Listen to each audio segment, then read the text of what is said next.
27 de setembro de 2017, Campinas, São Paulo. Larissa se despedia do filho Lucas Begali Zamorra. O menino estava ansioso para entrar no ônibus que o levaria para uma excursão com os amigos da escola para visitarem juntos uma fazenda histórica da região. O dia prometia diversão e mais diversão, mas para Lucas, o dia prometia uma surpresa inimaginável. Aquela viagem seria a última de sua curta vida. Confira a conversa que tive com a mãe de Lucas, que transformou seu maior luto em um bem coletivo, salvando incontáveis crianças. Diretamente de um dos endereços mais famosos do Brasil, de um dos principais cartões postais da cidade de São Paulo, e com as transmissões feitas dos nossos estúdios na Avenida Paulista, eu sou Beto Ribeiro e este é o Crime S.A.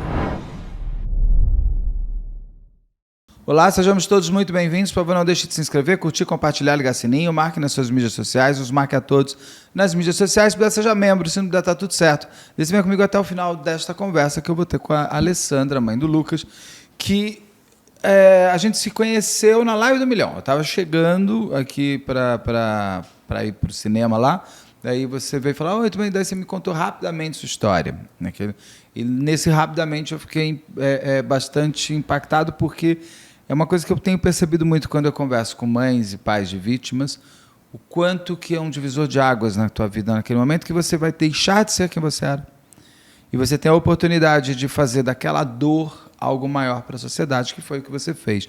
Fica um spoiler aqui, a gente não vou contar tudo ainda para a gente conhecer. Alessandra, seja muito bem-vinda ao canal. Obrigada, Beto. Eu agradeço você ter saído do lado de lá para o lado de cá agora para contar a sua história e toda essa mudança que você traz para a sociedade, infelizmente em cima de uma dor muito grande. Tudo acontece em 2017 com seu filho Lucas, de 10 anos. Só que para isso eu queria conhecer antes desses dois. Que dia que foi? Foi 27 de setembro, foi quando ele estava no passeio e aconteceu. Que aconteceu, né? Tudo. Uhum. O microfone um pouquinho mais para frente, para você. Só pode puxar para você. Assim? Isso, tá bom assim? Tá. Ok. Então foi 27 de setembro de 2017. Isso. Eu queria conhecer antes. Eu vi umas fotos. Vocês pareciam uma família muito feliz, uma mãe muito contente, um filho muito amado. Quem era o Lucas? Como era a história de vocês antes? Ele já falava de futuro? Quem era o seu filho? Beto, eu preciso de muito tempo para falar do Lucas. Mas, assim, eu acho que a melhor definição para ele era um menino muito vivo, um menino que tinha muita pressa de viver. Pode continuar falando. Que queria viver tudo, sabe? Ele era uma criança que dormia tarde e acordava cedo para aproveitar todas as oportunidades. Ele foi um filho muito esperado, né? Filho único? Filho único. Ele nasceu com uma deficiência, ele nasceu com mielomeningocele, que é uma má formação da coluna vertebral que acontece no comecinho da gravidez. E a gente só soube bem já próximo ao parto. E, inclusive, foi me dito para fazer aborto, que não valia a pena levar em frente, enfim, é uma outra história, mas que, graças a Deus, a gente não levou. Essa má formação impede de andar? Como que é isso? Sim, ela pode ter vários graus, né? No caso do Lucas, comprometeu realmente a parte motora inferior, né? Então, o andar, ele se locomovia com cadeira de rodas, e a parte urinária, né? As pessoas, normalmente, que têm uma deficiência motora, eles usam uma sondinha para fazer toda a musculatura, exatamente, né? Tem um probleminha ali na bexiga, então ele tinha essa situação. Mas de resto, ele era um menino assim, ele falou muito cedo, começou a falar muito cedo. Ele foi para a escola desde os 2 anos, sempre numa escola normal, assim, não era uma escola com um ensino especial, era uma escola com as outras crianças. Ele fazia basquete em cadeira de rodas. Ele estava no time lá de Campinas, no time infantil. Ele fazia teatro, coral, várias atividades. Alemão. Ele tinha muito interesse em várias atividades. E tudo que ele queria, a gente colocava, que era para explorar o máximo do potencial dele. E o sonho da vida dele era jogar futebol. E futebol é um esporte que não dá para jogar na cadeira de rodas, né? Por isso mesmo que ele foi para o basquete. Ele gostava do basquete, mas a paixão dele era futebol. Corintiano, E aí... Mas hoje o videogame, por exemplo, uma coisa que permitia, não sei se ele jogava, que muito. ele corresse Sim, e jogasse e fizesse sim. gol. Eu acho que tem uma coisa positiva do videogame, que é quando a pessoa tem alguma limitação, você se permite ser aquele avatar. Exatamente, tem aquela sensação, né? Nossa, ele jogava aquele FIFA direto e jogava muito bem. Mas ele falou para mim um dia, mamãe, eu nunca vou poder jogar futebol. Ele tinha uns 7 anos. E eu sempre joguei muito aberto com ele, né? Eu falei, filho, jogar não vai dar. Ah, mas eu gosto tanto de futebol. Eu falei, vamos viver futebol de outras maneiras. Sabe que maneira? Eu falei, por que você não comenta futebol? Ele falou, nossa, posso ser o novo Galvão Bueno? Porque ele pensava grande, né? Ué, eu falei, por que não? Tudo, exatamente. Eu falei, por que não? Ah, então posso ter um canal no YouTube? E aí eu deixei ele ter um canalzinho, que é o Lucas para o Ataque. São 5 vídeos só, mas aonde ele comentava o que ele quisesse. Ele escolhia um jogo e ele comentava. Então você vai ver, uma criança de 8 anos... Está até hoje no ar? Está até hoje, está no ar. Nós nunca tiramos. Não tinha um roteiro, nada. Ele falava... pode mostrar também alguns vídeos dele nesse canal? Coloca não tem corte, é tudo bem espontâneo. Então, assim... E ali ele ficou muito, muito animado. Então, ele disse para mim, mamãe, o que eu tenho que fazer para ser um comentarista esportivo? Eu falei, filho, eu acho que você tem que fazer jornalismo. Ah, tem na Unicamp? Vocês moram no interior, nós moramos né? em Campinas, ele nasceu lá, nós moramos lá. Acho que não tem jornalismo no Unicamp. Não, tem na PUC. Tem na Aí PUC. Eu falei, mas você vai ter dinheiro para pagar a PUC para mim? Sabe? Ele era... Isso com 7, 8 anos. Então, ele já tinha decidido que ele ia ser jornalista e depois ele ia ser comentarista esportivo. E ele dizia para mim, mamãe, um dia você vai me ver muito famoso. E hoje eu vejo, né? De uma forma que eu nunca pensei. Se tornou. Mas, e se tornou não é porque você está aqui. Se tornou pelo que ele representa hoje, que a gente vai conhecer daqui a pouco. Eu digo que o Lucas, ele era especial demais para ser só meu. Ele tinha que ser do mundo mesmo, sabe? Eu sou muito mãe coruja, né? Então, assim, eu fui uma mãe solo, uma mãe presente o tempo todo, uma mãe 24 horas por dia, abandonei carreira, abandonei tudo. O seu marido está aqui, inclusive lá atrás, tudo mais. Não é o pai do Lucas. Não é o pai do Lucas. Não, eu sou separada do pai do Lucas. Tá. Eu separei com o Lucas, tinha 4 anos. Convivemos bem, sem nenhum problema. Você falou mas... mãe solo e eu percebi que seu marido é muito parceiro ele seu. Ele morava comigo. Ah, meu marido sim. Mas na época era meu namorado ainda, né? E depois aquele... Mas, enfim, ele foi um pai, assim, maravilhoso. O Lucas não podia se queixar, não. Mas eu vivia para ele. Né? Abandonei carreira, era advogada, abandonei carreira, abandonei tudo, porque eu queria era dar as maiores possibilidades para ele, para que ele se desenvolvesse. Então, ele nunca se viu um coitadinho numa cadeira de rodas, de jeito nenhum. Ele achava que ele podia fazer tudo e realmente ele fazia. Eu percebo uma coisa de alguns casos que eu faço, das pessoas falam, não, abandonei tudo porque eu queria ficar... É como se a vida tivesse falado, olha, você vai ter pouco tempo, então aproveita tudo que você tem. É muito isso, Beto, só que eu não sabia. Não sabia, é uma coisa, parece que, sei lá, são os anjos, Deus, alguma coisa faz você se permitir viver... 3 vezes que você viveria se fosse uma mãe normal, que vai trabalhar, que volta. Seria tido menos tempo com ele, coisa que não aconteceu. Não, eu tive 10 anos muito intensos com ele, né? 10 anos em que ele dormiu comigo todas as noites da vida dele. Né? Então, assim, eu estava me preparando, eu estava preparando para que ele vivesse sem mim. Essa era a minha preocupação. O dia que eu não estiver mais aqui, ele tem que ser independente, ele tem que ser autônomo. Era essa a minha preocupação. Mas eu nunca me preparei para eu ter que viver aqui sem ele. Né? Então, isso foi uma coisa assim que, realmente, quando você fala de ser um divisor de águas, no dia que ele morreu, Beto, eu morri também. Essa Alessandra tem 6 anos e meio. Está na pré-escola ainda. Sabe? Eu estou aprendendo muita coisa, eu estou reconstruindo muita coisa... Porque é engraçado, né? Ele nasceu, eu tinha 32 anos, então eu vivi 32 anos sem ele. Mas esses 10 que eu vivi com ele foram tão intensos que esses outros 32 nem aparecem mais. Se você fechar o olho, o Lucas está até naquela época que ele não tinha. É como se ele sempre tivesse existido. Né? E agora, claro que ele continua comigo de uma outra forma. Né? Eu falo que quando você dá à luz, você coloca o seu filho no mundo. Quando você perde o seu filho, é um parto às avessas, você coloca ele de volta para dentro. Né? Então, ele está comigo sempre. Mas é aquela coisa do dia a dia. É um dia após o outro, Beto. Né? Todo dia é um dia triste ainda? Olha, eu não vou falar para você que todo dia é muito triste, mas todo dia eu sinto muita falta. Todo dia eu acordo, a primeira coisa que eu me lembro é dele, e todo dia meu último pensamento antes de dormir é nele. Né? Porque a gente era muito grudado. Quem nos conheceu dizia, nossa, vocês parecem almas gêmeas, porque a gente se entendia pelo olhar. E ele era uma criança muito madura para a idade dele, então assim, ele era muito preocupado comigo. Eu falava para ele, filho, só tenho você no mundo. Ele falava assim para mim, não, mamãe, você tem o José Aurélio. E eu achava que era ciúme. Né? José Aurélio, seu marido. José Aurélio, meu marido. Achava que era ciúme, que estava meio enciumado. E depois que eu fui ver que não era. Ele estava já me avisando que eu tinha que ter outro olhar também. Você não quis ter outro filho? Quis, Beto. Nossa, acho que foi o que eu mais quis. Mas eu já estava com 42 anos. Mas até antes da morte do Lucas? Não pensava em outro filho. Para mim, assim, eu fiquei tão envolvida na maternidade. A maternidade é o que eu mais amo na vida. Sabe? Acho que se eu nasci para alguma coisa, eu nasci para maternar. E a maternidade me mudou muito. Mas acho que me dediquei tanto a ele que não pensava, não cabia outro filho. Ele não pediu um irmão? Nunca. Ele tem irmãos por parte de pai, né? Tá. Então acho que ele ficava suprido se resolver nesse sentido, nesse exatamente. E do meu lado a gente era tão grudado que eu acho que ele nem pensava, nunca falou. Mas depois que ele foi embora, eu pensei muito, mas aí já estava mais velha, daí já era uma outra coisa, tinha que fazer tratamento, e eu me acovardei e falei, deixa.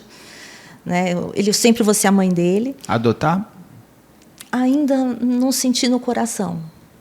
Já não, pensei. Também... Não, já pensei. Tem tanta criança, né, Beto? Eu tenho tanto amor. Eu tenho muito amor para dar. Sim, é. Então, assim, eu dou para minha gatinha, para os meus cachorros, né? Mas eu não sei. Mas se a maternidade é o seu grande amor... A maternidade é. Meu grande amor é a maternidade. Eu digo que tudo vem a seu tempo e cada coisa tem seu tempo, como já falou o Fernando Pessoa. A gente tem que respeitar o nosso tempo. E o tempo, ele é... Cada um tem o seu. É verdade. Mas já faz 6 anos. Só faz 6 anos. Só faz 6 anos. É uma questão do quanto é o tempo para cada um, né? Como que é esse peso do tempo. Como é essa... Você sair de um lugar ruim, você fala, nossa, graças a Deus, já faz 6 anos que eu saí de lá. Você sair de um lugar bom, só faz 6 anos que ele partiu. Então, é uma coisa do seu tempo. Quando ele estava numa escola normal, o que...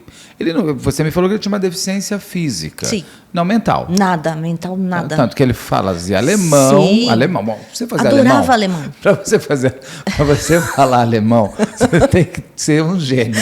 Ele gostava muito. Eu me lembro quando eu estava na Alemanha, eu falava, gente, como é que essas pessoas conseguem falar assim? Sabe assim? Porque é uma língua muito diferente para a gente.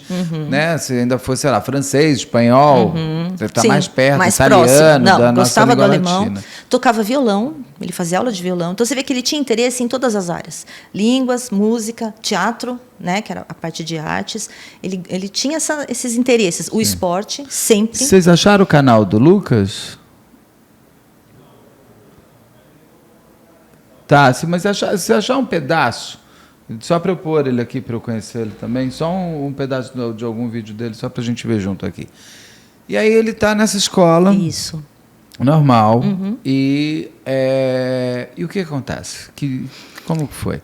A escola era legal? É a escola que eu estudei a vida toda. Eu então nunca estudei em outra escola. Então, eu já tinha esse vínculo muito grande. Né? Na época, eu era, inclusive, do conselho deliberativo da escola também, porque é no meu bairro, a comunidade toda estuda nessa escola. A escola mais antiga de Campinas, bem tradicional. E ele já estava lá há 4 anos. Ele começou desde o 1º ano e isso aconteceu no 4º ano do fundamental. Foi um passeio, como todo ano eles faziam, cada vez para um lugar.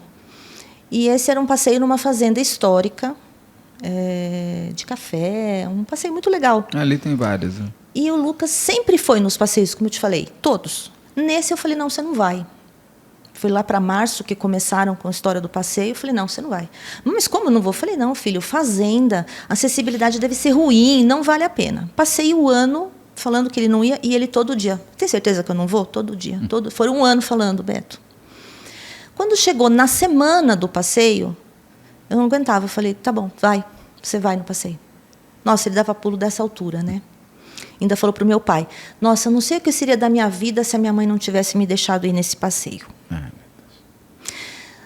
No dia do passeio, logo cedo, eu fui arrumá-lo, ajudá-lo a se arrumar, né? Falei, filho, não vai não.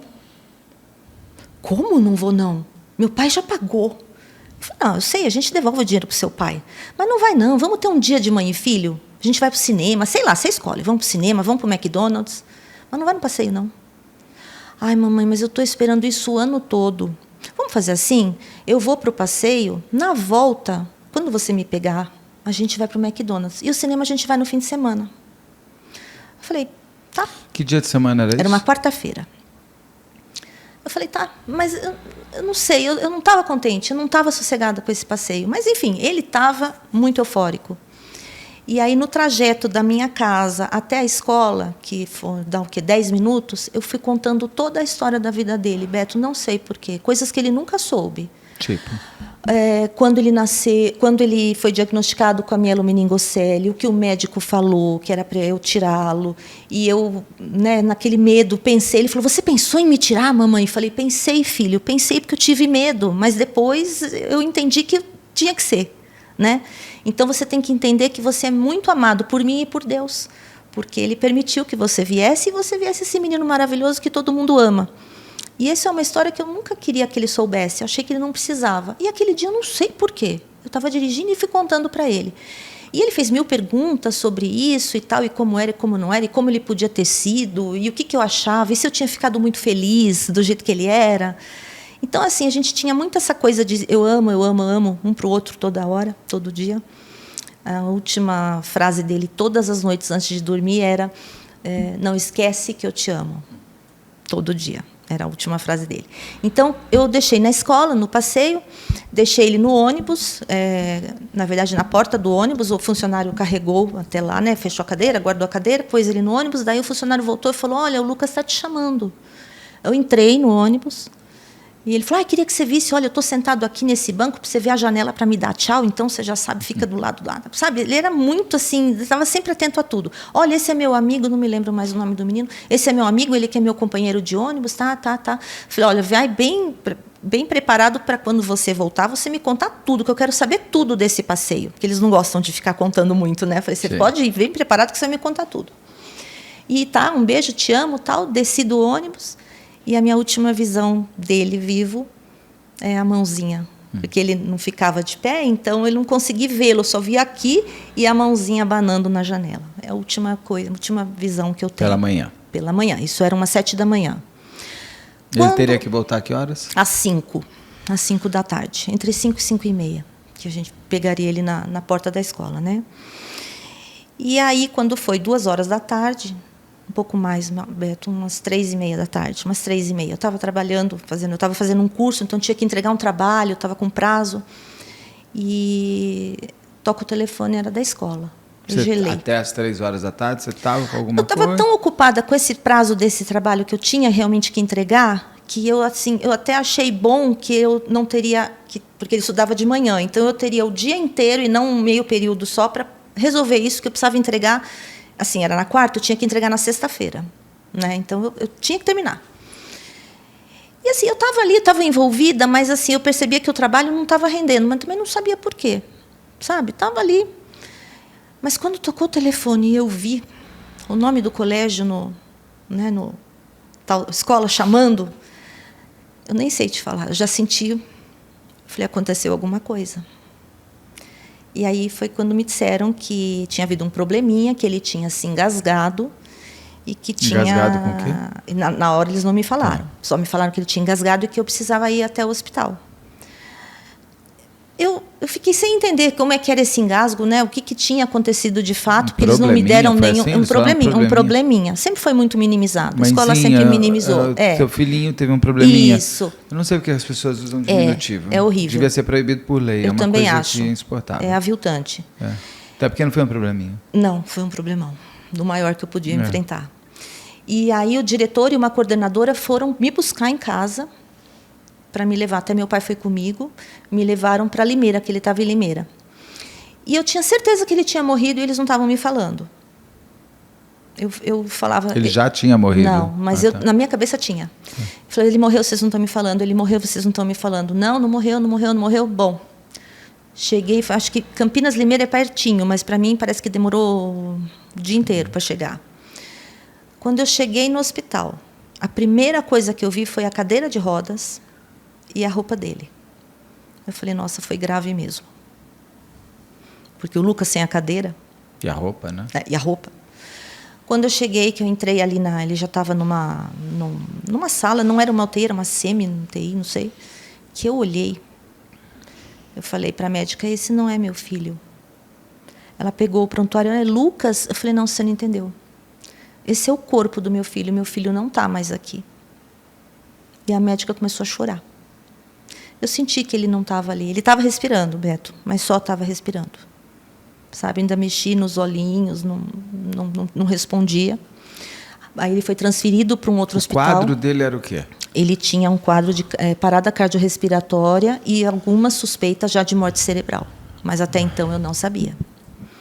Porque ele foi socorrido no hospital da Unimed, que não tinha muito recurso, então ele teve que ser transferido para um hospital, Santa Casa de Limeira, que inclusive tinha UTI pediátrica. Então aí já fomos todos para lá. Nisso já chegou minha família, já começou a chegar o pai dele, chegou todo mundo, meu marido.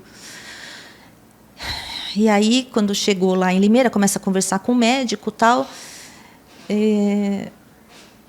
A escola me contou que ele tinha se engasgado na hora do lanche, que ele estava comendo cachorro-quente, se engasgou com salsicha, mas que eles tinham socorrido, que o SAMU chegou, fez as manobras e tal, e que tinha sido tudo muito rápido. Ok? Então, assim, dentro desse quadro, eu falei, então ele está desmaiado, tal, mas ele volta. Quando eu contei isso dentro do hospital, me falaram, acho que não foi bem assim.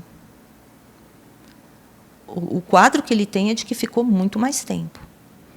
Mas ali, Beto, não conseguia nem raciocinar, sabe? A única coisa que eu pensava era que ele precisava acordar, que ele precisava acordar. Isso já era de noite, na quarta-feira do dia 27. Eu não tive condição de ficar no hospital. Foram as únicas noites da minha vida que eu não dormi com ele, da vida dele que eu não dormi com ele. O pai dele ficou, eu falei, olha, você fica, porque eu não consigo ficar na UTI. Vê-lo daquele jeito, aquele barulhinho daquelas maquininhas, eu falei, não consigo. Fui para casa, óbvio que eu não dormi a noite inteira. Voltei na quinta-feira de manhã, logo cedo. Ele tinha tido febre, tinha vomitado durante a noite, então assim não tinha acordado. Zero de consciência. Zero. Tinham feito já uma tomografia, não tinha morte cerebral, mas tinha um estrago bastante importante. Ou seja, se ele ficasse vivo... Vegetativo. Estado vegetativo. Mas até então, eles não tinham me falado, porque eles não te falam com todas as letras, sabe? Fica aquela coisa de tentar, não, vamos ver, tem que aguardar as próximas horas e tal. Aí eu passei aquela quinta-feira inteira.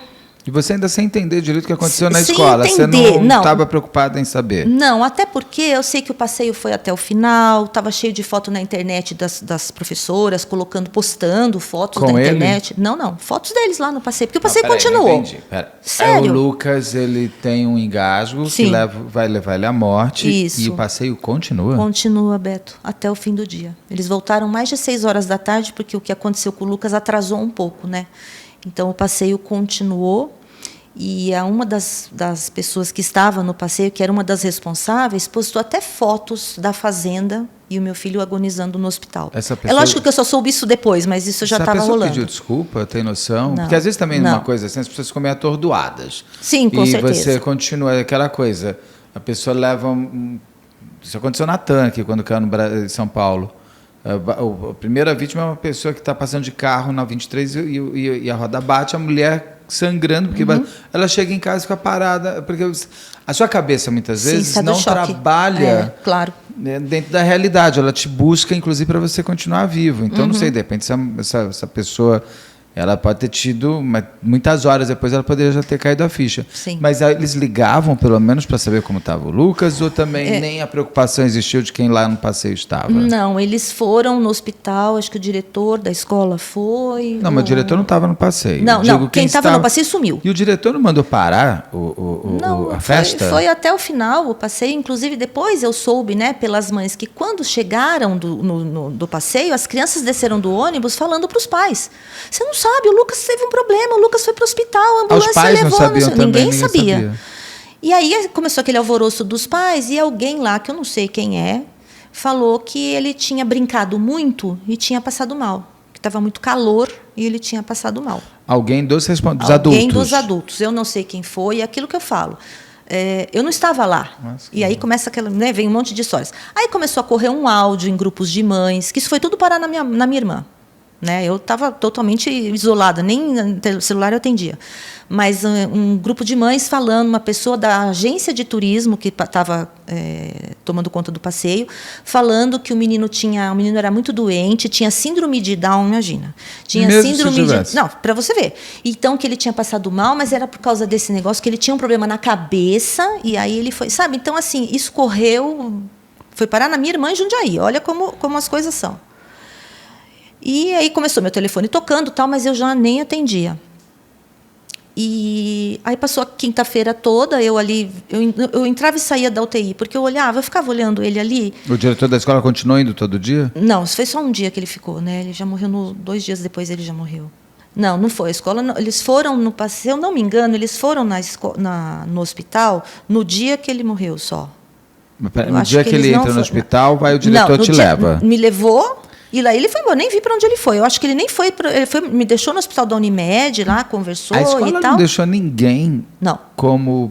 para ajudar a gente? Não, nada. A escola não se sentiu responsável? Que ela é? Sim, não, acho que não. Eu não sei. Existia um movimento muito de esconder, sabe? De ficar naquela coisa de... Deus do céu.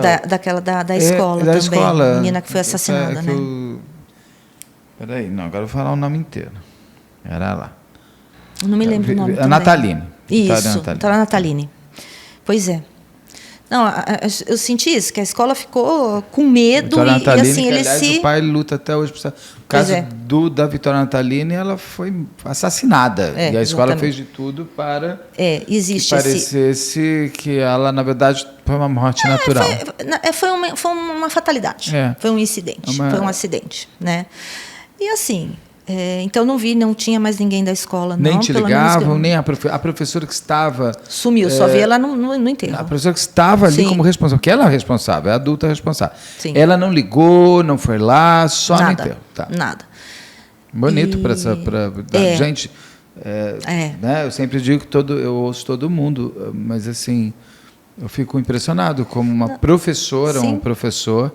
tem esse tipo de atitude. E eu tinha um relacionamento muito próximo com a escola, porque, como eu falei, eu fui aluna a vida toda. Eu era ex-aluna da escola. E participava do Conselho Deliberativo. Então, eu tinha um papel. Nada. Aí, quinta-feira, você volta, ele tinha vomitado. Eu tinha vomitado, eu tido febre e tal. Eu ficava entrando e saindo daquela UTI, entrando e saindo. Eu não conseguia ficar com ele. Vê-lo daquele jeito, Beto, eu não sei te explicar. Eu não tinha coragem. Acho que lá devem ter me achado uma péssima mãe, porque eu não conseguia ficar com ele. Sabe? Eu sentia uma angústia tão grande, um medo de vê-lo morrer, porque eu estava vendo que aquilo... E uma determinada hora que eu saí da UTI para tomar um café, quando eu voltei, tinha a porta assim que dava para a UTI, você tem que avisar que você vai voltar, né? Então, a hora que eu entrei, que eu cheguei na porta, ela era de vidro, mas tinha esse jateado. Sei. E estava descascado. Então, eu olhei ali, por aquele descascado, e a cama do Lucas era exatamente em frente à porta. Eu vi uma enfermeira em cima dele fazendo uma massagem cardíaca. Comecei a gritar, porque eu não sabia que ele estava tendo paradas, ninguém tinha me falado. Comecei a gritar, desesperado. Meu filho vai morrer, meu filho está morrendo. Aí já tinha minha família, começou, né, todo mundo ali me dar apoio. O meu cunhado, que era médico, na época, ficou ali também sem saber o que fazer, porque você não podia entrar na UTI. Quando tem uma ocorrência, você não pode entrar. E quando eles estabilizaram o Lucas, aí chamaram o meu cunhado, que é médico, e falaram, olha, ele não vai sobreviver. A gente estava até imaginando de mandá-lo, de ele estabilizar, mandar ele para casa com uma UTI né, em casa e tal, mas ele não vai. Ele está com o máximo de remédios que a gente pode dar e ele está tendo uma parada atrás da outra. Isso já era na quinta noite. Então, aí, aquela coisa, né? Aí eu nem sei, Beto, eu não sei nem te falar. Eu tenho flashes só desse momento. Parece que o corpo, acho que para te proteger, ele... Sim. Você fica meio... Parece que eu estava me vendo, você entende? Estava fora do corpo, me vendo. Falei um monte de besteira, que eu nem sei o quê, mas acho que eu falei um monte de besteiras, do tipo, tá, agora eu vou viajar, vou descansar. Sabe assim, falando coisas desconexas, mas eu também não me lembro bem. E aí eu falei, bom, então vou me despedir. quero me despedir com ele vivo. Eu não quero ver ele morrer. E aí, me despedi. Né? Nisso, meu marido chegou, entrou na UTI também. Me despedi dele. Não me lembro o que eu falei, mas, enfim. E... Você estava anestesiado, estava em estado de choque. Completamente. Ele entrou em morte cerebral? Não. Ele teve... Então, isso aí passou a noite inteira de quinta-feira. Ele era muito forte. Né? Ele tinha uma deficiência motora, mas ele tinha... O coração é forte, né, Beto? 10 anos. Ele é um menino muito saudável. Touro de forte. Mas ele começou a ter uma parada atrás da outra. Durante a noite.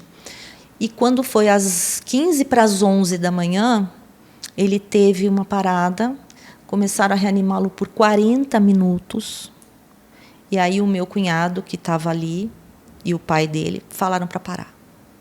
Não voltava mais. Então, a morte dele foi declarada no dia 29, às 10h45 da manhã, de setembro de 2017. Ali ele foi.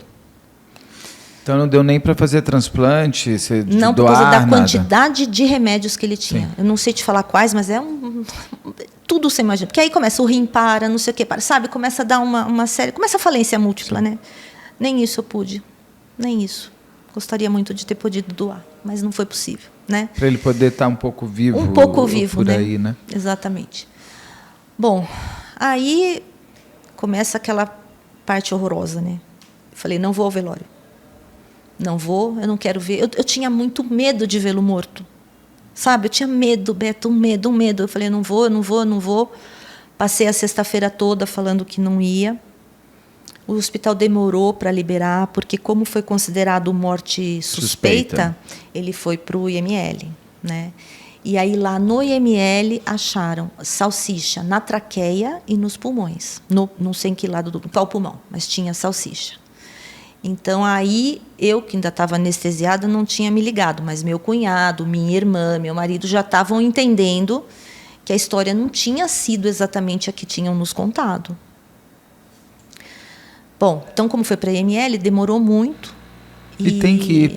As pessoas têm que entender o seguinte, até o caso da Gal Costa, que ela não queria, então não mandei para... Não, assim...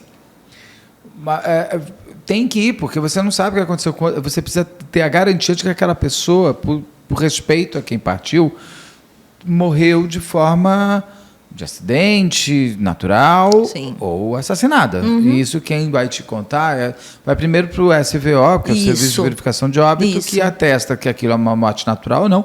Se ela tem dúvida, ela manda para o IML para fazer uma análise maior. Uhum. Ele foi atestado pelo IML, não pelo SVO? Não, pelo IML. Então, porque já foi morte suspeita, então, e o IML diz que tinha salsicha. Mas... Isso, é asfixia mecânica por engasgamento. Né? E aí é salsicha na traqueia, nos pulmões. O resto não tinha nada, ele não tinha outras doenças, ele não tinha nada assim. Que é o famoso engasgar, você pode morrer engasgado. Exatamente. É uma coisa que a gente ouve, agora eu ouço muito, mas antes eu ouvia, parecia uma coisa quase que impossível. E não é. Né? Mata centenas de crianças no Brasil por ano. E adultos também. Adultos também.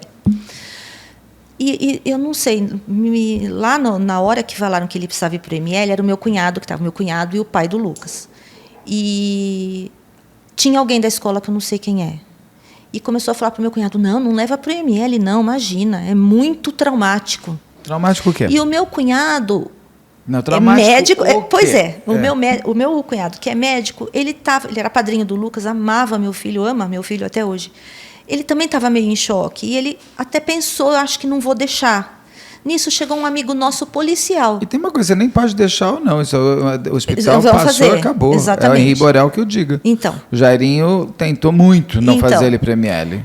Ali, o que eu sei é isso. Eu não sei quem é que falou, não deixa, tal, mas é alguém envolvido com a escola. E esse nosso amigo policial chegou e falou, o que está acontecendo? Meu cunhado falou, ele falou, não, vai para ML sim. Lógico. Nisso, quem era da escola foi embora. Como meu cunhado não conhecia, ele não sabe quem é. E eu não estava lá, então eu não sei. Isso eu só soube também depois, Beto. Nessa hora eu estava me descabelando. Eu não quis ir nem para minha casa, porque eu tinha medo de entrar no quarto dele, de ver as coisas dele. Eu fiquei na casa de uma amiga. Aliás, uma coisa que eu esqueci de falar, a Vitória Natalini tem aqui uma entrevista com o pai da Vitória Natalini e também uma análise da doutora Rosângela Monteiro. Está Tá aqui no canal, é só procurar ali que tem uma playlist desse caso, que tem muito essa coisa da escola some. A escola não... eu não entendo isso. A história dessa menina deu muito gatilho para mim. Tanto essa como daquela outra, da menina que estava numa festa da escola também. A Beatriz Angélica. Eu vou fazer esse caso em breve. Que a mãe também foi atrás de lei. Que a Lucinha virou hoje a secretária de Justiça. E não é só atrás de lei, ela foi atrás de Justiça, né? Porque a escola lá, além de tudo, se calou, se fechou e nada deixava passar. Exatamente. Então, a Lucinha e o Sandro, o pai dela. São histórias que me trouxeram gatilhos, porque eu sei o que é você estar do lado de uma escola que... E a escola tem aquela sensação de proteção. Quando você deixa o seu filho numa escola, você, em princípio, e a escola é a extensão dela mesma. Se a escola inventou uma excursão, porque a Beatriz Angélica ainda foi dentro da escola, dentro de uma festa. Uma festa. A Vitória Natalini foi numa excursão que ela tinha aqui, porque era valia a nota, além de tudo.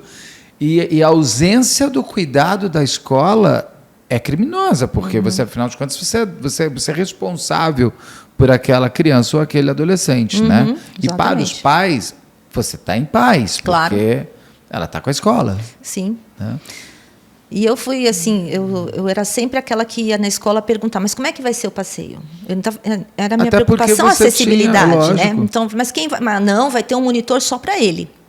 Pode ficar tranquila, lá tem muita grama, tem um pouco de pedra, mas aí a gente carrega, não tem problema, fica tranquila. Então, eu sempre deixei ele ir, porque eu achava que ele tinha que viver as experiências, né?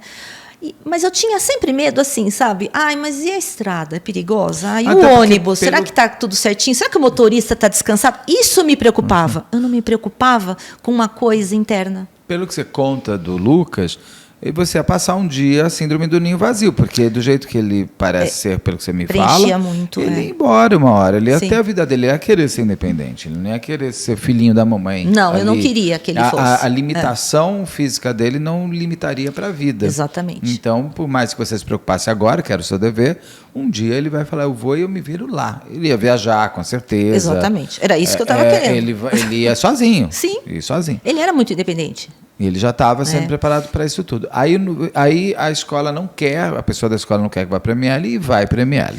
Vai para a ML, daí quando sai chega assim. Essa história, que ele tinha salsicha na traqueia, que você começou ali já a perguntar ou ainda não? Não, porque eu nem fiquei sabendo ali. Eu só fiquei sabendo, acho que depois do enterro. Né? Porque naquele momento ali de enterro, é aquele monte de gente. Você foi ao velório? Aí eu acabei indo, ainda bem que eu fui. Sim, a gente precisa dos ritos de passagem. Foi importante. Ele estava lindo. Ele estava de camisa social, calça social, que a gente ia ao casamento do meu primo umas semanas depois, então ele tinha comprado a primeira roupa social dele. Estava lá, minha mãe que escolheu, eu nem escolhi. E parecia que ele estava dormindo. Um anjo. Cheio de gente, Beto. Como tinha gente. Meu filho era muito amado, porque assim, muita gente eu nem conheço. As pessoas se apresentavam para mim. Eu já nem me lembro de muitas, mas era muita gente. Tanto que quando eu cheguei ao cemitério, eu falei para o meu marido, nossa, morreu alguém famoso, porque olha como está esse cemitério. Só tinha o velório dele, os outros estavam todos vazios. O famoso era ele. Era ele. Aí foi a noite toda, que o enterro ia ser no domingo, no sábado, às 8 da manhã. Aí é aquilo, né? As pessoas começam a falar, tem cochichos, mas até então eu não estava sabendo. Você estava se despedindo do seu filho em carne, eu estava focada naquilo. Em alma, mas... Eu estava naquela sensação, eu não quero que isso aqui acabe, porque eu não quero ficar sem ele. Mas, ao mesmo tempo, eu quero que isso acabe, porque eu não estou aguentando mais. É como se eu tivesse morrido. Entende? Eu não sei explicar. Eu sei o que eu senti e, assim, eu consigo sentir de novo. Até hoje, 6 anos e meio depois, tem dias que eu volto naquele dia. Teve um inquérito aberto? Porque quando é morte suspeita e tudo mais, alguém estava cuidando disso. Você não sabia disso? Não sabia. Quem até era então, o seu pai dele, que estava o pai do Lucas? Esse nosso amigo policial, acredito que acompanhou um pouco, e o meu cunhado, que era muito envolvido. E aí, no domingo, meu cunhado foi enterrado no sábado. No domingo, meu cunhado falou... Aí já começou a imprensa, né? Como ligar. Foi chegar sábado em casa?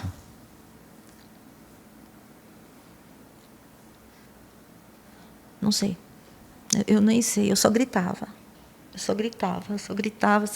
Alguém me deu algum remédio, não me lembro muito bem, mas assim, eu tranquei o quarto dele, fiz a minha mãe tirar todas as fotos, que a nossa casa é cheia de fotos minha com ele, fiz a minha mãe tirar tudo, tranquei o quarto, a minha casa é uma casa pequena, mas é uma casa toda adaptada para ele. Então, tem portas largas, as fechaduras são mais baixas, os interruptores são mais baixos. Então, tudo foi feito para ele, então tudo lembrava ele. Tranquei o quarto. A nossa gatinha, que era a gatinha dele, não saía da porta do quarto. Ela passava dia e noite deitada na frente da porta do quarto. Parece que estava esperando ele. Então, foi terrível chegar na minha casa. Eu só tinha dor.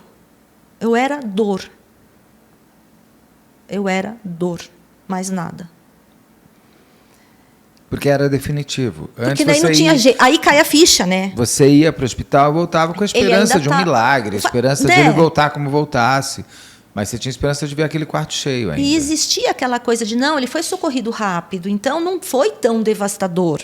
Aí cada um falando uma coisa, né? A fisioterapeuta dele falando, não, mas se ele foi socorrido rápido, vai dar certo, é assim mesmo, é o tempo do corpo se organizar e tal. E depois é só notícia ruim chegando, né? Então, aí, quando foi definitivo, foi aquela coisa assim, eu só pensava, eu quero morrer também, eu não vou conseguir, eu não vou conseguir. De certa forma, eu já sentia que eu tinha morrido, mas, assim, eu acho que a melhor definição que eu posso te dar é essa, eu era dor, só. Mas aí, meu cunhado, minha irmã, falaram, olha, a gente tem que conversar. E me contou o que tinha acontecido no domingo. Ele foi enterrado no sábado? Foi enterrado no sábado, isso no domingo. Aí eu fui atrás de um advogado. Como eu sou advogada, tinha vários colegas, né? Sim. E aí... Eles contaram o quê que tinha acontecido? Ele foi para a CVO, o que tinha aparecido no laudo. Tá. E você já tinha um inquérito aberto? Sim, por ser morte suspeita. Eu não entendi muito bem aquilo, daí a minha irmã, que trabalha com isso, tal, ela me explicou o que tinha que ter sido feito, falou, com certeza não foi feito. O que tinha que ser feito? A manobra assim que ele engasgou. Que é aquela que aperta? A manobra que aperta. Eu estava num jantar, e uma amiga estava comendo, ela começou, e aquela tosse, a pessoa ficando roxa, só que a sorte que o filho dela, que é médico, estava ali. E eu vi essa manobra, você pega por trás, ele começou a ensinar as pessoas. Você tem que apertar aqui para o ar subir e expelir, não é isso? Pula longe. E nunca ficar batendo nas costas. Dá água. Fica de dar água, porque daí você vai só entupindo. Só vai piorando. Tem gente que põe de ponta cabeça. Bebê é diferente. São Brás, né? Bebê é outra história. Isso, é diferente. Levanta o braço. Exatamente. Aquela coisa que a gente aprende. Você até levanta na hora come da miolo de manobra. pão, né? Umas coisas que nada disso. É aquela manobra. Que nem jogar café em queimadura. Exatamente. Passar no cabelo, né? Então, assim, é aquela manobra, que é a manobra de Heimlich, ou manobra de desengasgo, tinha que ter sido feita imediatamente, né? No caso do cadeirante, como o cadeirante não fica de pé, você nem tira da cadeira, você abraça com a cadeira e tudo e faz a manobra ali. Você se agacha atrás da cadeira, abraça a cadeira e aperta a pessoa por ali. Nada disso foi feito. E vou te contar por que não foi, porque a gente sabe. Isso tudo no domingo você descobre tudo isso, então, o que tinha que ter sido feito não foi. Exatamente. Aí fui ao advogado no domingo à noite, como é um colega, né, ele me atendeu, aí ele já começou a acompanhar o caso. A escola te ligava? Nada. Eles foram ao enterro, até eu lembro tão bem da professora falando para mim, eu não sei como aconteceu isso, eu cortei todo o franguinho para ele na hora do almoço, eu cortei bem pequenininho. Mas era salsicha, amor? Mas era salsicha e era na tarde. Ele já tinha almoçado, ele tomou café da manhã na fazenda, aí eles almoçaram, aí fizeram atividades à tarde, aí era o lanche, mais umas atividades e eles já iam voltar. Você vê, eles iam voltar às 5 da tarde, isso foi 3h30. Estava bem no final do passeio. No cachorro-quente, ele engasgou com a tal da salsicha. Que é um dos alimentos que mais dá engasgo salsicha? Mesmo. Ela tem... Aquele diâmetro da salsicha, Beto, ela realmente encaixa direitinho na traqueia. De adulto ou de criança? Acho que mais de adulto. Criança, pior ainda, né? Mas é como a moeda. Pensa na moeda, um diâmetro de moeda. Que criança adora. Eu vi um vídeo no Instagram que para uma família desesperada no bombeiro lá em Santa Catarina, se eu não me engano, e graças a Deus o bombeiro pega o menino, você vê a moeda caindo. Exatamente, e cai mesmo, pula longe, né? E a salsicha ela encaixa, tanto que a gente fala, né? Prevenção, a salsicha você nunca corte em rodela e nunca dê inteira, você corta ela, se você cortar ela de comprido, já é suficiente, porque ela já vai ficar mais estreitinha, não vai te engasgar.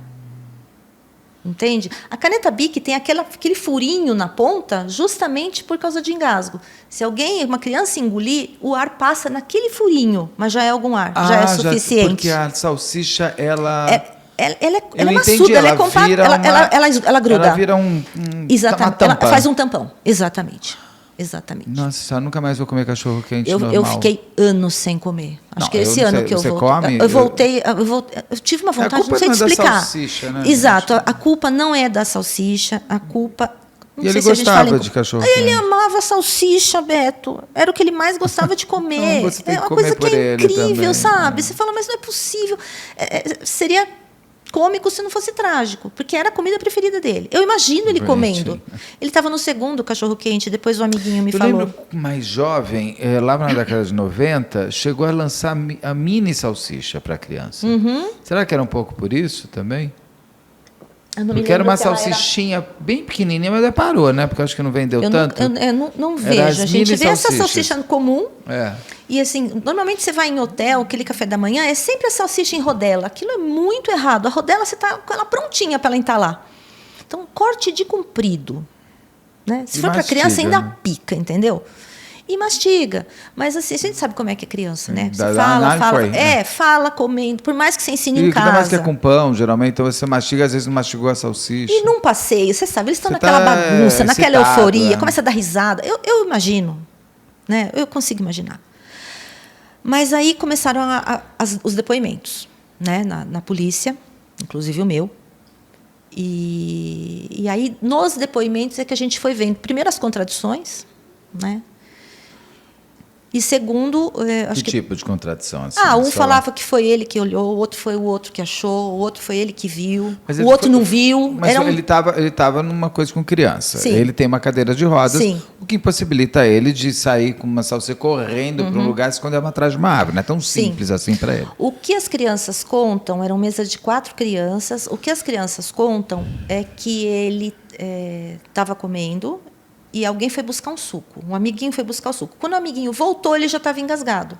O amiguinho bateu nas costas. Lógico, e um outro amiguinho foi chamar um adulto. Mas espera aí, isso tem criança depois na polícia. Crianças de 10 anos e foram depois. Mas onde estava esse adulto? Estava lá fora conversando. Era um refeitório com 126 crianças e alguns adultos, acho que 10 adultos, não sei. Não estava lá, Beto, o lugar não tinha câmera. O que as crianças falam é que eles tiveram que ir correndo chamar um tio lá. Aí o tio falou, chama a tia da cozinha que ela sabe fazer a manobra. Aí a tia da cozinha, não sei se ela não foi localizada, o que aconteceu, ligaram, isso está tudo no inquérito, ligaram para o administrador da fazenda, que não estava lá no local. Esse senhor é que ligou para o SAMU. E avisou. O administrador. Então, o administrador que não estava lá. Então, o SAMU começou a orientar. Olha, tem que fazer isso. O homem não estava lá. Então, aí ficou um telefone sem fio. Ele falava para quem estava com o Lux, quer dizer, você já viu, não dá para fazer. Se a pessoa já não sabe e ela não está ali para ser orientada... Mas não tinha telefone nessa fazenda? Os professores não tinham celular? Então, mas foi isso. A pessoa, não sei quem deles, ligou para esse administrador que ligou para o SAMU, aí o SAMU orientava esse senhor e esse senhor falava com a pessoa que estava perto. Quer dizer, lógico que não ia dar certo. Aí o SAMU demorou 18 minutos para chegar. Pense. Que foi até rápido, hein? Porque ele está no mesmo uma fazenda. Mas é porque tem a estrada, né? Era perto do pedágio. E no pedágio tem aquela base.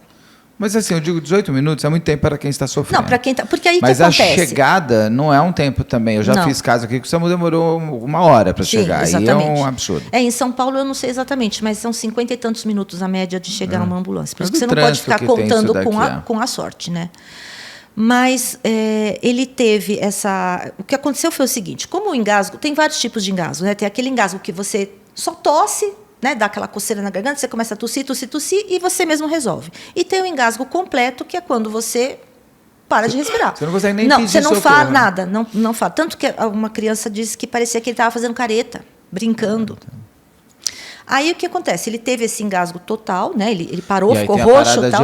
E aí tiraram a camiseta, tiraram ele da cadeira e foram lá fora com ele no colo e deixaram as crianças no refeitório, para as crianças não verem. Isso crianças contam, tá, Beto? Eu não estava lá. Isso é o que contam. Mas a pessoa que tirou a camiseta foi ouvida? Foi, mas não falam isso. A gente só soube isso por crianças. Não sei. Não sei te falar.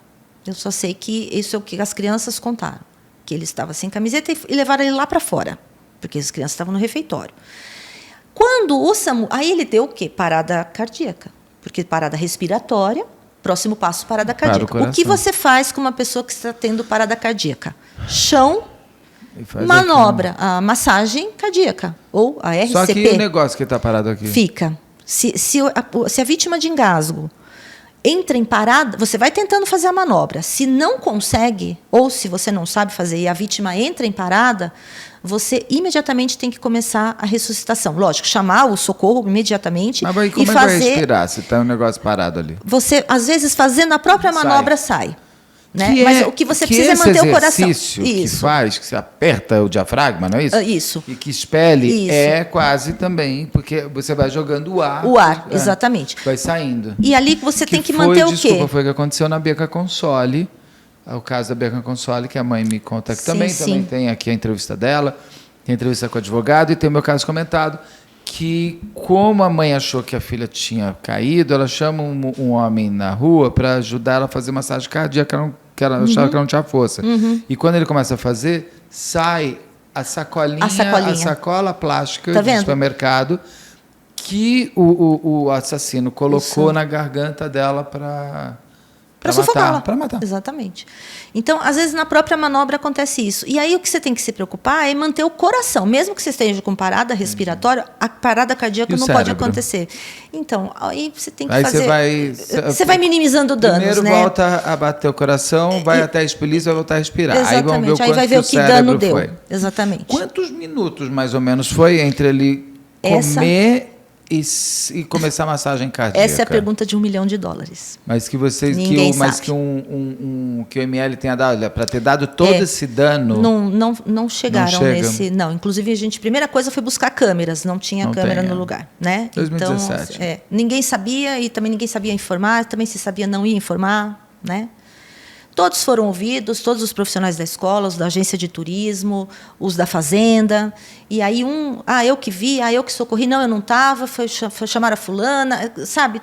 Tudo muito desencontrado.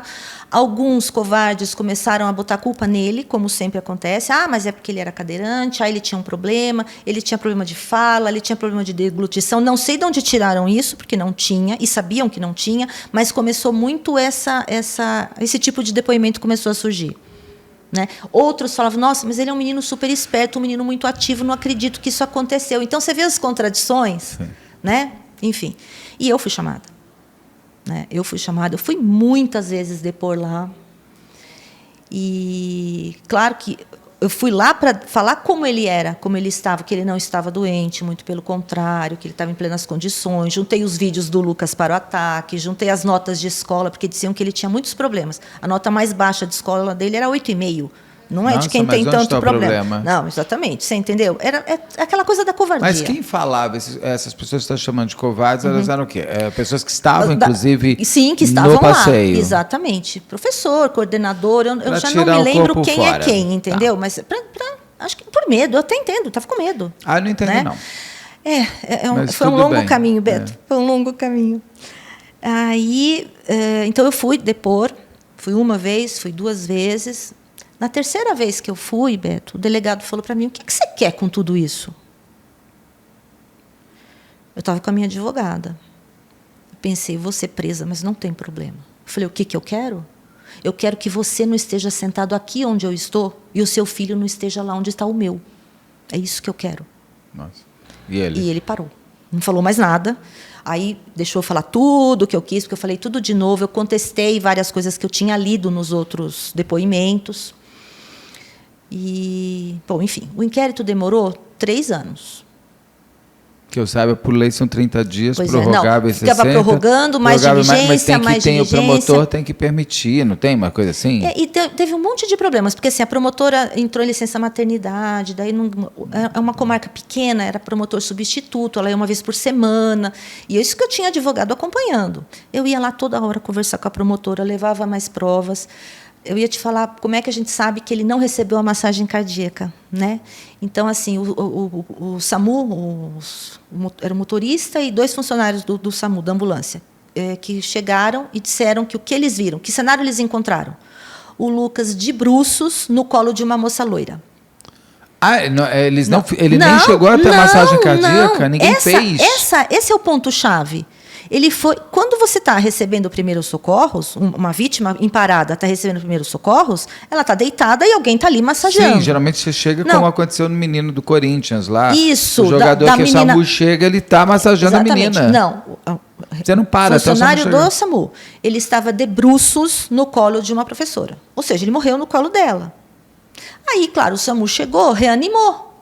Reanimou, Beto, o coração volta. É músculo. O problema é o cérebro. Muito tempo. E não foi expelido? Não. Tanto que na autópsia, na necrópsia estava lá. Na traqueia e no pulmão. 3 anos para fazer o inquérito. E ele conclui como? Não concluiu nada. Foi um acidente.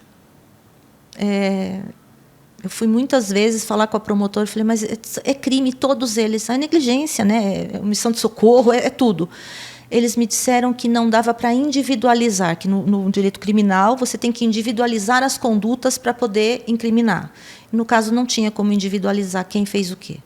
Até me questionaram. Mas eu vou fazer quem? É o diretor? É a professora? É o então, dono da agência ali, de turismo? Gente. Falei, todos. Os adultos que estão ali. Não levaram em frente. A promotora acabou saindo, entrou um outro promotor, arquivou. Isso já eram 3 anos, né? E eu cansei. Você pode me julgar, Beto, não tem problema. Eu cansei. Até porque eu acho que você foi por um caminho que a gente vai entrar agora. Sim. Eu acho que é mais bonito para o Lucas. Sim. Porque a gente precisa lutar por justiça dentro do próprio sistema que muitas vezes vai lutar para que você não lute. Uhum. O seu filho foi morto, os adultos que lá estavam. Eu acho que esse fato é deles. Eles sabem. Com certeza. Não adianta, eles sabem. A escola permaneceu com os professores que estavam nessa excursão? Sim. A escola não ficou com vergonha da excursão continuar? Não. A excursão continuou até o final. E, bom, ele morreu na sexta. No sábado ia ser a festa alemã, que é a festa tradicional, uma escola alemã. Então, eu tinha uma... Outra? É. Que o da Vitória Natalina também é. Pois é, por isso que eu te falei que a história dela me dá muito gatilho. Então, tinha até a festa tradicional, né? Cancelaram, pelo menos isso, né? Cancelaram, mandaram uma nota de luto, aquele comunicado, né, de luto, lamentam, tal, enfim. E a semana seguinte seria a semana de provas, eles cancelaram, jogaram a semana de provas para mais tarde, mais para frente, porque as crianças estavam muito abaladas. Né? Colocaram um psicólogo na escola para conversar com as crianças, tanto que todas desenharam. Eu tenho um monte de cartinhas dos amigos. Alguém mandou um psicólogo? Só uma coroa de flores, tá bom para você? Só. E 30 dias, no dia que fez 30 dias, me ligaram para saber o que eu ia fazer com o material dele, que estava todo lá. Os livros, os cadernos, estava tudo lá. O que era para fazer com aquilo? Eu falei o que era para fazer. Imagino. Né? Então, foi só isso. Nem processo civil pode ser. Então, são 3 anos que, né, para você poder fazer o processo civil, são 3 anos, se não prescreve. E aí aquela história. Eu não precisava esperar o processo criminal. Não. Né? Eu podia fazer junto, mas a gente queria que tivesse mais provas para poder ficar mais robusta. Mais elementos. Né? Tá. A gente sabia que não ia ser uma briga fácil. E aí os 3 anos deu justo em 2020, pandemia. E aí eu caí naquela depressão mais profunda que você possa imaginar, que eu não vivi no começo, justamente por causa da lei, que me distraiu daquele luto. Em 2020 eu caí muito feio. E aí eu falei, eu não vou processar. Eu me acovardei. Eu digo que processos são casamentos. Sim. Longos. Sim. Desagradáveis, e você tem que ter certeza que você quer estar casado com essa pessoa. Exatamente. Que você vai estar processando. Eu acho insuportável. Então, se você consegue se libertar para quem se liberta é sempre melhor. Sim.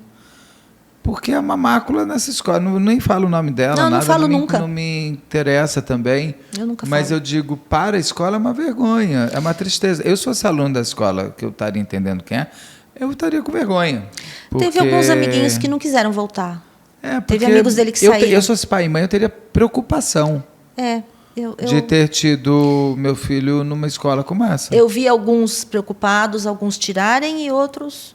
Porque o que acabou acontecendo? Eram 126 crianças, o Lucas era o único com deficiência. Não, então... Então, porque ele é doentinho. Ele é doentinho. Aí começou o tribunal da internet e o tribunal da própria escola, né? Isso que dá querer inclusão a qualquer preço. Não quer inclusão? Nossa Olha lá. Senhora, mas não tem nada a ver uma coisa então, com... foi muito difícil as coisas que eu ouvi de... Isso é mãe que não ensina a criança a comer de boca fechada, mastigar bem. Eu ouvi muita coisa. 99%, lógico, só, né, me dando... A favor. Querendo falar comigo e tal. Mas alguns... Os maus se encontram, Sempre né? tem, né? Os maus, eles se juntam, mas eles são... os maus, eu digo que eles são poucos. Graças a Deus que eu acho que o ser humano é mais bom que mal. Mas o mal, ele consegue marcar, né? Ele consegue ser aquela... Você está olhando... Eu não ligo para isso, mas tem gente que tem 10 comentários bons, tem um ruim, você fica olhando o ruim. Eu sou essa. Porque você olha o ruim? Eu sou essa. Nem olho. Eu me assusto. Ainda mais fragilizada como eu estava. Sim. Porque aí eu comecei a me culpar. Nossa, mas eu ensinei ele a comer de boca fechada. Será que eu não comeu o suficiente? Você chegou a se culpar com cima de tudo isso? Nossa, muito. Até hoje eu me culpo. Aliás, ser mãe é ter culpa, você não se perdoa? Se você tem algum perdão? Hoje já muito mais... Eu lido muito melhor com isso. Mas assim, eu ainda falo, por que não ouvi minha intuição e não deixei ele ir no passeio, né? Aí falam, podia ter acontecido na tua mão. A vida não tem realidade paralela e não tem ser. Não tem metaverso. Você não encena, né, Beto? É tudo tudo ao vivo.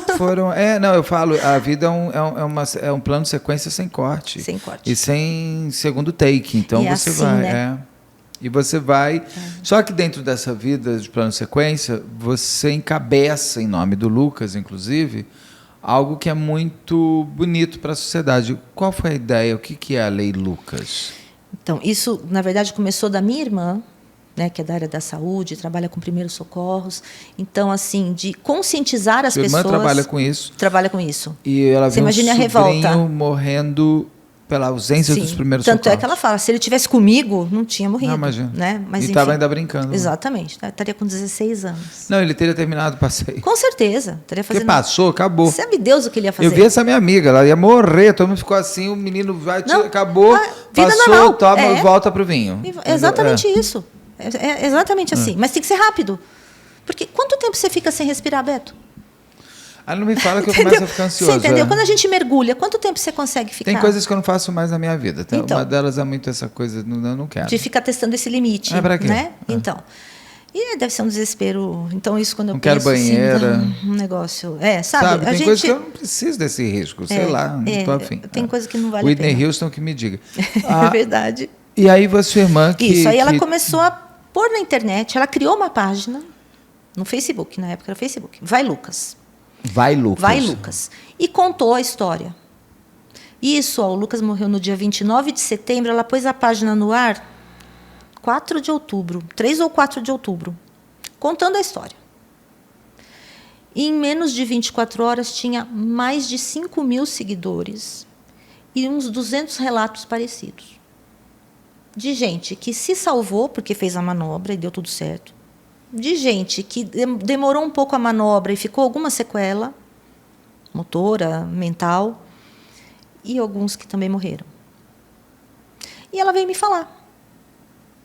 Olha, eu fiz uma página assim, e tem muita gente querendo falar com você. Eu falei, para. Você quer página? Você faz o que você quiser. Eu não quero falar com ninguém. Meu filho já morreu mesmo? Agora cada um que cuide do seu filho. Eu não quero saber. Foi mais ou menos isso que você viu da escola, né? E eu estava... Não, e você viu isso. Cada um cuide do seu.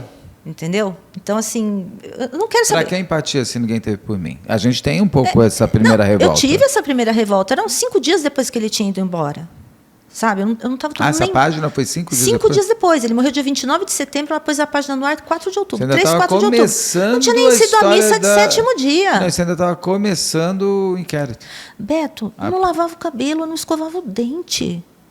Eu não dormia. Eu só pensava assim, se eu não comer mais, logo eu vou com ele. Quero ficar lá com ele, só parar de comer. É que eu sou gulosa, não consigo ficar sem comer. Mas eu pensei, falei, é isso. Né? Bom, então eu falei, não quero saber, ainda briguei com ela. Falei, você quer fazer, você faz. Você que gosta de internet, você gosta de rede social, quer fazer, faça. Me deixa fora. Não quero saber. Ela continuou. Então, isso foi o mês de outubro inteiro, e a página crescendo, e gente chamando, né, e se chegando, e contando, e compartilhando a página. Então, passou outubro inteiro. Novembro, mais ou menos no final de novembro, logo de manhã no G1, menino morre engasgado com morango em creche. Esqueci o nome da cidade. Aí ela me ligou. Quantos mais Lucas nós vamos perder antes de fazer alguma coisa? Aquilo virou uma chave. Ali, então assim, você vê, isso era novembro, fazia 2 meses. Ali virou uma chave. Eu falei, realmente preciso fazer alguma coisa. Eu falei, o que você quer fazer? Ela falou, quero conscientizar as pessoas da importância de primeiros socorros. Eu falei, tá, mas eu não acredito só em conscientização. A gente tem que tornar obrigatório o treinamento. Ah, mas então como? Eu falei, vamos fazer uma lei. Eu sou advogada, né? Só podia pensar em lei. Eu falei, vamos fazer uma lei. Vamos fazer uma lei que torne obrigatório o treinamento de primeiros socorros para quem trabalha com criança. E aí vira crime.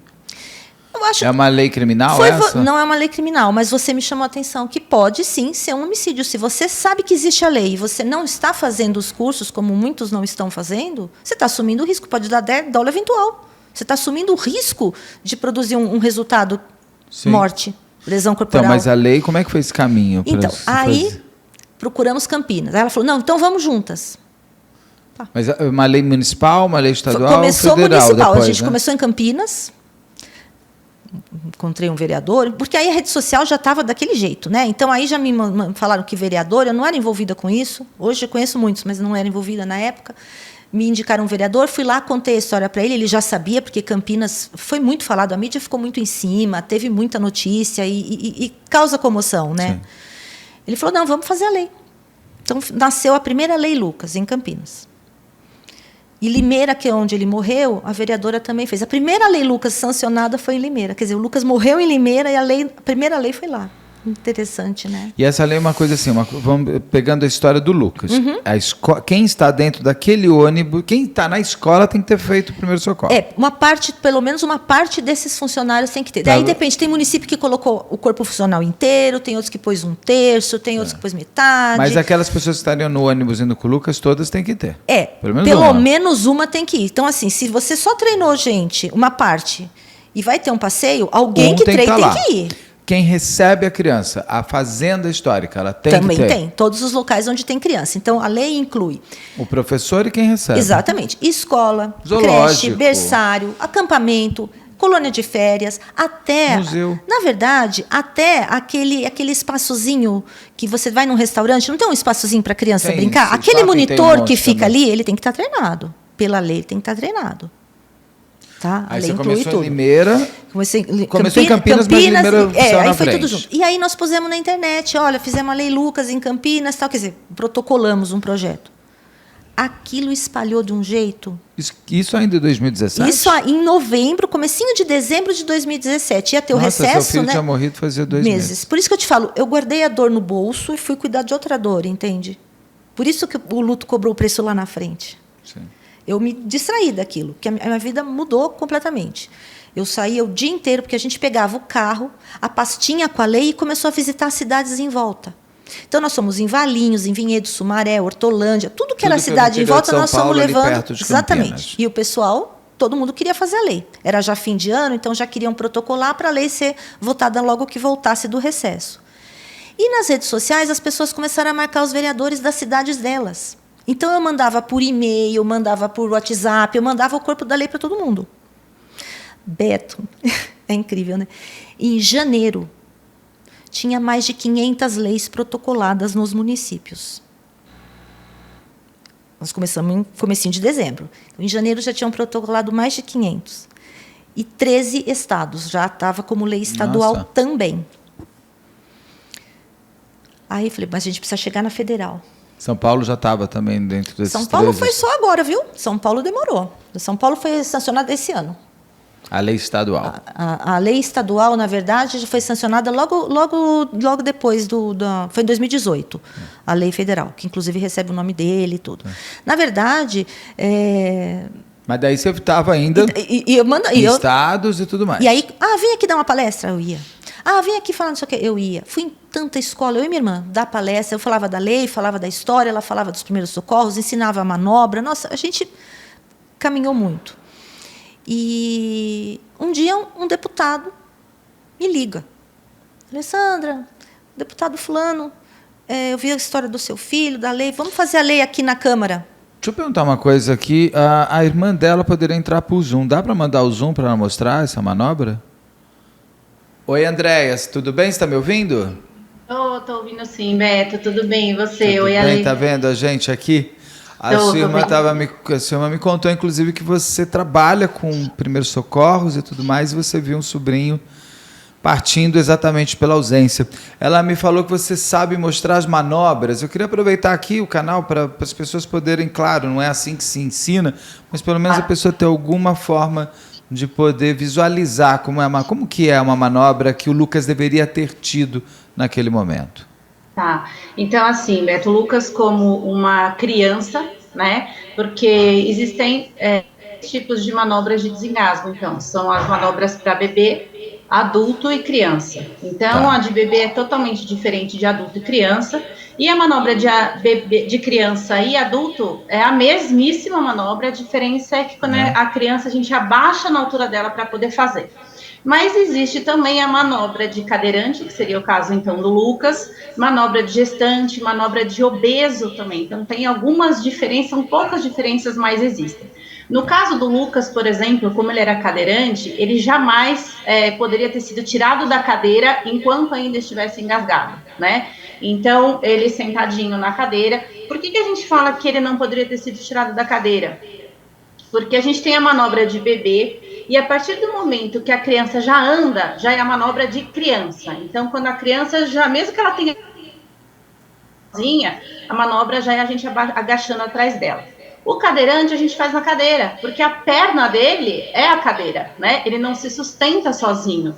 Quando você vai fazer uma manobra de desengasgo, quando a pessoa ainda está consciente, ela precisa estar em pé para você ver que ainda ela está se sustentando.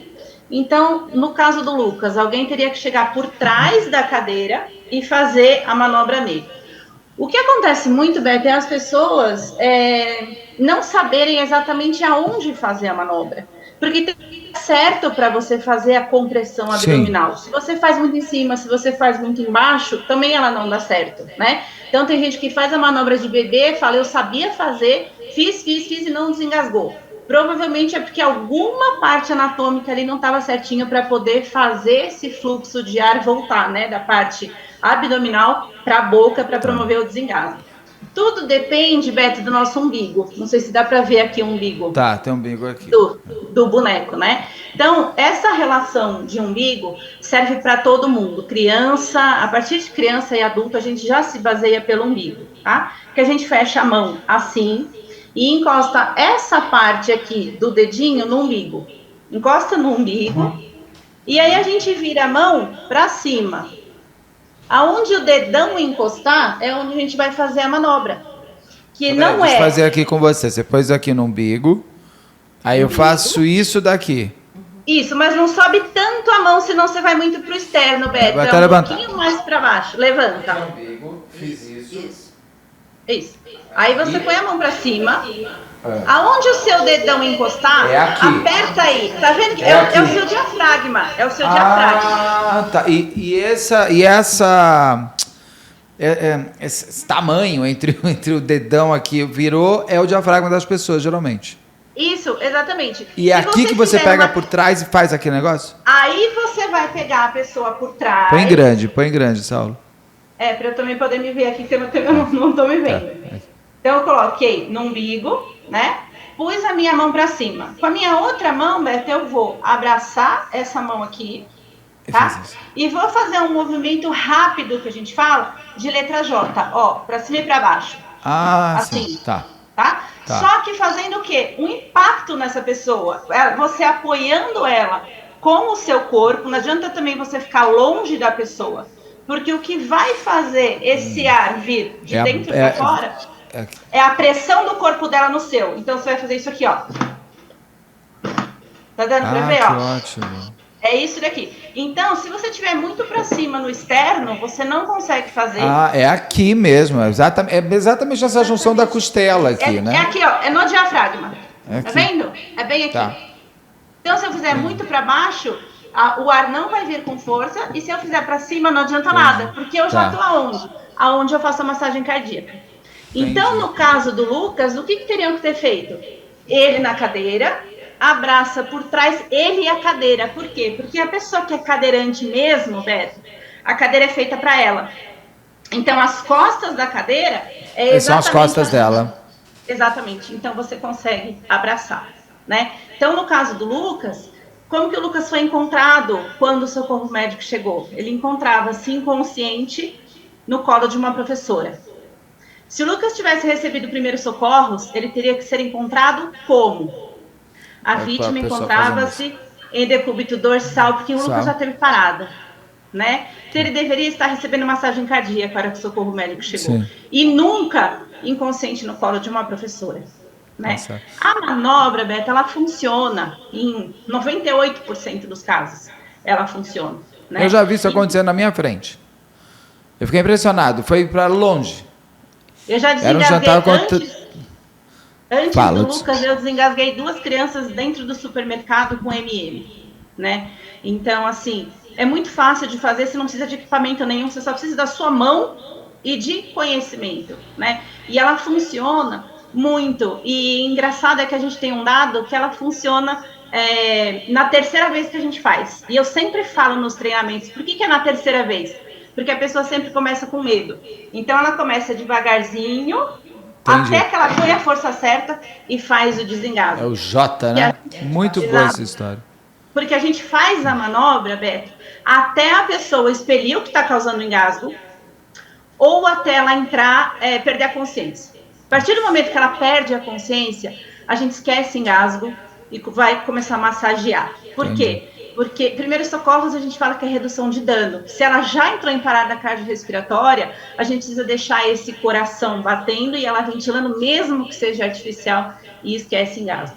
Então, no Lucas foram vários erros. Tanto ele não receber a manobra, como ele não receber massagem cardíaca, ficarem olhando ele, infelizmente, ele ir embora.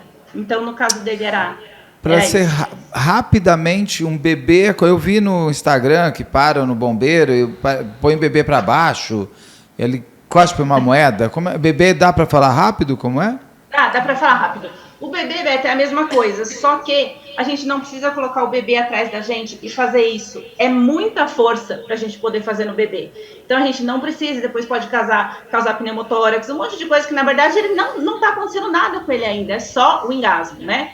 Então, o bebê, a gente calça ele no nosso antebraço, né? Segura a cabecinha dele na hora de fazer a manobra e a gente nunca, Beto, coloca ninguém que está engasgado de cabeça para baixo, tá? Nunca.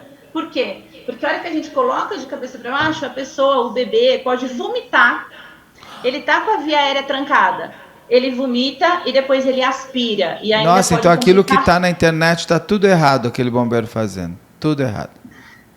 É assim, eu acho que bombeiro, policial, eles sabem fazer, mas esse não é o trabalho deles, né? Sim. Mas eles sabem fazer. E muitas vezes a gente acaba vendo vídeos que dão certo, porque algum procedimento ali foi feito. Mas alguns vídeos, eu já vi um vídeo onde o policial continua desengasgando a criança e ela já está chorando. Choro já é sinal de desengasgo. E ele continua chupando a boca dela, colocando de cabeça para baixo e a criança já está chorando. Em bebê, a manobra funciona quase que 100% das vezes. Tá. Por quê? Porque ele está engasgado com leite. Então, o bebê a gente faz o quê? Segura e põe a cabecinha um pouquinho mais para baixo, porque às vezes a própria gravidade já promove esse desengasgo. Tá. Foi assim que eu vi. É assim que o bombeiro fez. Exato. Então, vou abaixar um pouquinho aqui para ver se consegue ver melhor. Ó, eu só preciso tomar muito cuidado com a via aérea do bebê. A hora que ele está engasgado, ele já vai estar molinho. E se eu deixo essa cabeça dele caída, eu tranco via aérea. E a hora que eu bater nas costinhas dele, o ar não vai sair pela boca e não vai desengasgar. Então, eu preciso tomar muito cuidado na postura do bebê. A cabecinha dele a gente deixa ela neutra, nem super estendida, nem abaixada. Neutra. E aí a gente vai fazer 5 golpes. O calcanhar da mão, a gente chama de golpe mesmo, porque tapinha não adianta. Então, a gente usa o calcanhar da mão e faz golpe nas costas dele. Ó. Você vai ver que vai sair ar da boquinha dela, ó. Tá ouvindo o arzinho sair? Tá. Esse ar que faz o desengasgo. Se eu bato no lugar errado, ó, não sai ar. Muito bom isso, tá? Então, se eu bato certo, e é isso que faz o desengasgo. No bebê, eu bato 5 vezes nas costinhas dele. Se ele chora, é desengasgo. Se ele não chora, eu passo ele para o meu outro braço e faço 5 compressões no meio dos mamilos dele assim, ó. Se ele não chora, esse já foi um ciclo para eu tentar fazer o desengasgo. Se ele não chorar aqui, eu já ligo 192, 193 para saber que alguém já está vindo me ajudar e continuo fazendo esse ciclo de 5 golpes nas costas e 5 compressões até ele desengasgar ou até o socorro médico chegar. Então, o bebê é só isso que a gente faz. 5 nas costas e 5 na frente. Mas a grande maioria a gente não passa para essa compressão torácica. Nos 5 golpes nas costinhas, eles já desengasgam a grande maioria das vezes. Nunca chupar a boca do bebê, que a gente vê muitas pessoas fazendo isso, né? Chupar a viéria do bebê. A gente nunca chupa, isso é fora de protocolo. Manobra de desengasgo é sempre 5 golpes nas costas do bebê. Tão simples e tão... Ai, meu Deus do céu, que angústia. Que era tão simples e não foi. Era só LT, né? Era só LT. Andréa, muito obrigado por você ter mostrado. Obrigadíssimo. Obrigado. Obrigada. Tchau, linda. Te amo. Tchau. Beijo, também amo você. Beijo. Até. E aí, Beto, ele falou, vamos fazer a lei na Câmara. Isso era janeiro de 2018. Pensa, ele tinha morrido em setembro de 2017. Aí ele fez a lei federal e falou, vou protocolar dia 1º de fevereiro, que é o dia que volta ao recesso parlamentar em Brasília. Protocolou dia 1º de fevereiro. Dia 20 de março ela estava aprovada por unanimidade na Câmara. 2018? 2018. É um dos projetos com a tramitação mais rápida da história da Câmara. Foram 38 dias de tramitação. Senado também. deu, 3 meses também aprovou por unanimidade e assinou. Então, foi assim, a lei foi sancionada em 4 de outubro de 2018. 1 ano e 4 dias depois da morte do... 1 ano e 6 dias depois da morte do Lucas. Foi muito rápido. Até lá eles falavam, acho que o Lucas que está ajudando, porque eu nunca vi uma lei tão rápido lá na Câmara, eles falavam, né? A lei diz que a criança tem que ter lá para isso. E qual a penitência? A lei. Ela tem uma punição, qual sim. É a punição? Então, assim, até a perda do alvará da escola, até a cassação do alvará, mas tem multa e depende da regulamentação de cada município, de cada estado. Mas tem uma multa prevista, né? Se for as escolas públicas, tem uma penalização para o agente que toma conta da escola, agora me fugiu o nome, o agente público que toma conta da escola tem uma punição para ele, uma responsabilização para ele, né?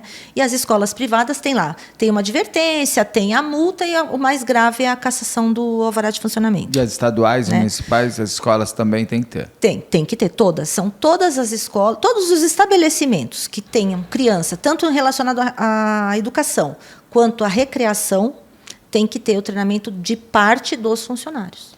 Então, hoje, se um Lucas, se alguém for a mãe de um próximo Lucas, ela tem um respaldo. Um respaldo jurídico, coisa que você não teve. Não tive. Mas o Lucas, ele permitirá que outras crianças não tenham Exatamente. o mesmo fim que ele teve da falta de justiça. Exatamente. Eu acho que foi bem isso que a gente quis. Na verdade, assim, acho que todo pai, toda mãe que perde um filho, a gente tem muito medo que eles sejam esquecidos. A gente não quer que eles sejam esquecidos. Então, eu acho que foi a maneira que eu encontrei de imortalizá-lo, né? Então, assim, ele queria ser famoso. Então, assim, a lei, ela está no Brasil inteiro, a gente recebe relato de tudo quanto é cidade. Tem umas cidades que eu nunca nem ouvi falar, lá no norte, no nordeste. Você sabe de alguém que já usou a lei? Que já usou a lei. Algum filho, alguma criança que tenha... Eu sei de um caso agora recente que aconteceu, que a criança também morreu engasgada, acho que faz 1 mês mais ou menos, e a advogada vai usar a lei. Uma escola também? Uma escola também. A mesma coisa, só que me parece que é uma criança menorzinha, acho que de 3 anos, uma coisa mais ou menos, acho que é isso. E a advogada vai usar a lei. Que pena que essa criança morreu, mas que bom que tem a lei. Sim. As pessoas têm que entender o seguinte, quem trabalha com criança, com adolescente, cara, não tem essa, você está pelo outro. Você não tem segunda chance. Né? E assim, Beto, o que a gente sempre falou, né, que se um fosse salvo, já não tinha sido em vão o que aconteceu com o Lucas. Porque você também tem que encontrar sentido para isso, né? Por que isso? Ou para que isso? E não são dezenas dos que eu sei que foram salvos, não exatamente somente pela lei. Tem um caso, sim, da lei, vou te falar já da lei, mas pelos primeiros socorros. Porque as pessoas conhecem o caso, e mesmo que ela não trabalhe em escola, ou mesmo que a escola ainda não tenha dado o treinamento, ela vai fazer por conta. E aí vem o relato. Olha, eu vi vocês, eu vi sua história, eu me sensibilizei, eu fui procurar um curso, e você sabe que meu filho precisou e eu salvei meu filho? Então, teve filho, teve aluno, teve vó, teve desconhecido na rua. E todos, quando mandam a mensagem, parece que eles se conversam. Todos falam assim, a partir de hoje, o Lucas vive no meu filho, no meu pai. Claro, foi sabe? O Lucas a pessoa salvou, fala isso para você. Então, é como se ele não tivesse morrido. Sim. Me consola? Não. Mas me dá uma coisinha que, assim, acho que a gente seguiu o melhor caminho. Né? E o Lucas teve um grande legado. Sim. Você conseguiu deixar. Você já conseguiu abrir o quarto dele? Já abri o quarto, as fotos voltaram. Doei muitas coisas dele. Né? Procurei doar para pessoas conhecidas, assim, pessoas que eu sei que ficaram felizes por ter recebido, né? Camiseta de time. Como ele adorava futebol, ele sempre ganhava camiseta de time. Então, todas as camisetas doei para os maiores amigos, né? Os amiguinhos mais próximos, os irmãos dele. Então, consegui. Quero escrever essa história, Beto. Quero escrever. Eu não sei se eu tenho dom, não sei se eu sei escrever, mas eu gostaria muito de escrever essa história.